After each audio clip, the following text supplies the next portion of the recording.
ഈ അത്തം നക്ഷത്രത്തിൻ്റെ ഒരു വിശേഷ ഫലം ഞാൻ പറയാം. എൻ്റെ ഒരു അനുഭവം പറയാം. ഇത് പഠിച്ചുകൊണ്ടിരുന്ന സമയത്ത് നിരന്തരമായ കൺസൾട്ടേഷനുകളുടെ ഇടയിൽ ഈ ഈ ഒരു നോട്ട്സ് പ്രിപ്പയർ ചെയ്തുകൊണ്ടിരുന്ന സമയത്ത് ഞാനൊരു ഒരാളുടെ ഒരു കുടുംബത്തിൻ്റെ ഒരു പ്രശ്നം നോക്കി.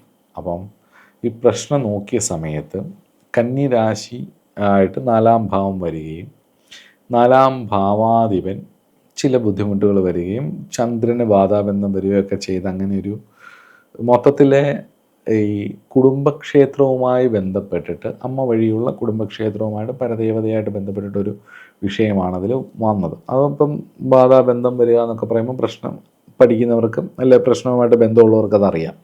ഈ അത്തം നക്ഷത്രത്തിലായിരുന്നു അന്ന് ഈ 4-ാം ഭാവത്തിൻ്റെ സ്ഫുടം വീണിരിക്കുന്നത്. അതുപോലെ തന്നെ മറ്റെന്തോ ഒരു ബന്ധവും കൂടി ഈ അത്തവുമായിട്ട് വന്നപ്പോൾ ഞാൻ വളരെ പെട്ടെന്ന് തന്നെ അതിനൊരു ദേവതയെ നിർണയിച്ചു.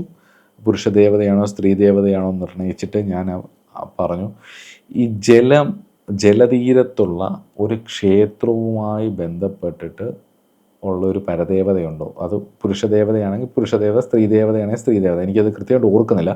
അപ്പോൾ ഇന്ന ദേവത ആ ജലാശയത്തിൻ്റെ ഒരു തീരത്ത് ഉള്ള ഒരു ക്ഷേത്രമാണോ ഇത്, അത് കുറേ പഴകിയതുമായിരുന്നു. അപ്പോൾ ഈ ചന്ദ്രന് ശനിയുമായിട്ട് എന്തോ ഒരു കണക്ഷനുള്ള ഒരു സമയവും കൂടിയാണ് ഈ പ്രശ്നം വന്നത്. അപ്പം കുറച്ചൊരു പുരാതനമായിട്ടുള്ളൊരു ബന്ധവും കൂടി അതിനകത്ത് പറയുകയും ചെയ്തു. ഒരു ബാധാ കണക്ഷൻ. അപ്പോൾ അവിടെ പോകാറില്ലേ എന്ന് ചോദിച്ചപ്പോൾ ഇവർ പറഞ്ഞത് ആലപ്പുഴയ്ക്ക് അടുത്താണ് ഒരു ക്ഷേത്രം. കടത്തിറങ്ങി പോകണം. ഇപ്പോഴും പാലം വന്നിട്ടില്ല അവിടെ. തോണിയിൽ ആ കന്നിരാശിയുടെ ആ തോണിയിൽ അപ്പുറത്ത് പോയാൽ അത് ആ തീരത്ത് തന്നെയാണ് ക്ഷേത്രം. അവിടെ എത്ര വെള്ളം പൊങ്ങിയാലും ആ ക്ഷേത്രത്തിൽ അധികം വെള്ളം കയറില്ല. പറമ്പിലൊക്കെ വരത്തുള്ളൂ, അമ്പലത്തിനകത്ത് വെള്ളം കയറില്ല. അതാണ് അവരുടെ കുടുംബക്ഷേത്രം എന്ന് പറയുകയും ചെയ്തു. അപ്പോൾ ആ ഒരു എക്സാക്റ്റ് ഫലം ഈ നക്ഷത്രം സൂചിപ്പിക്കുന്ന സ്ഥാനമുണ്ടല്ലോ, അത് നിങ്ങൾക്ക് പ്രശ്നം വെക്കുന്ന സമയത്ത് ഉപയോഗിക്കുകയും ചെയ്യാം. ഇത് സാന്ദർഭികവശാൽ ഒരു അറിവെന്നുള്ള രീതിയിൽ പറഞ്ഞതേ ഉള്ളൂ. ഒരുപാട് വിഷയങ്ങൾ ഇതുപോലെ വരും, പക്ഷെ എല്ലാം ഒന്നും നമുക്ക് പറയാനോ ഓർമ്മയോ ഉണ്ടാവില്ല. ഇങ്ങനെ പറ്റുന്നതൊക്കെ നോട്ട് ചെയ്ത് വെച്ച് ഞാൻ പറയുകയും ചെയ്യാം എന്നുള്ളതാണ്.